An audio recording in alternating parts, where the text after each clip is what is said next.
السلام عليكم ورحمة الله وبركاته. وران صاحب الوقت سلامي. هدي ربتid in aad luqadda Ingiriiska si fiican u baratid waxaa lagama maarmaan ah in aad isteebyadan madhid oo si fiican isteebyadan u baratid. Marka koowaad waa in aad sheeko barataa, kadibna erayo ka soo saarataa, kadibna erayada ka soo saaratay aad jumlado gelisaa, kadibna sheekadaas aad dhageysataa.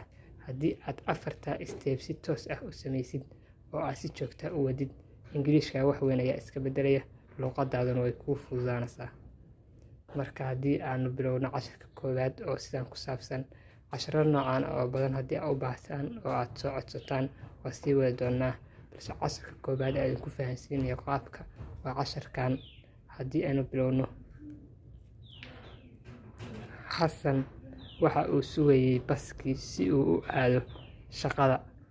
xasan waxaa ka soo daahay baskii, sidaas darteed xasan wuxuu go'aansaday in uu u lugeeyo meel lagu cabo kafeega.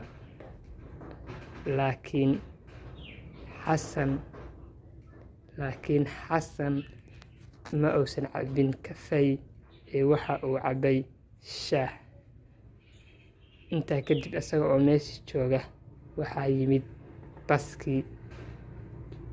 xasan wuxuu ahaa wiil nasiib leh. xasan waxa uu arkay oo daaqadda meesha uu ku jiray ee makhaayadda ahayd oo ka arkay baskii. sidaa darteed si degdeg ah ayuu u soo orday oo uga soo baxay meeshii uu ka cabayay shaaha. xasan waxa uu waqti ku habboon ayuu tegay shaqadiisii, sidaas darteed waxa uu dareemay nafis. Haddii aynu isla fiirino sheekada erayada aanu kala soo dhex baxnay, ereyga koowaad waa ereygan waiting, macnihiisu waa sugid. Marka jumlad la geliyo waxa uu noqonayaa sidaan: I am waiting, waxaan sugayaa for my friend, saaxiibaday ayaan sugayaa. Ereyga labaad aan sheekada kala soo baxnay waa ereygan decide, waa go'aansasho ama in aad go'aan qaadatid. I decided, waxaan go'aansaday to study, inaan barto English today, luqadda Ingiriiska in aan maanta barto. Ereyga saddexaad waa nearby, u dhow weeye, macnihiisu there is nearby shop, halkaas waxaa u dhow dukaan. Ereyga afaraad waxaa weeye quickly, micnihiisuna waa degdeg ama si degdeg ah.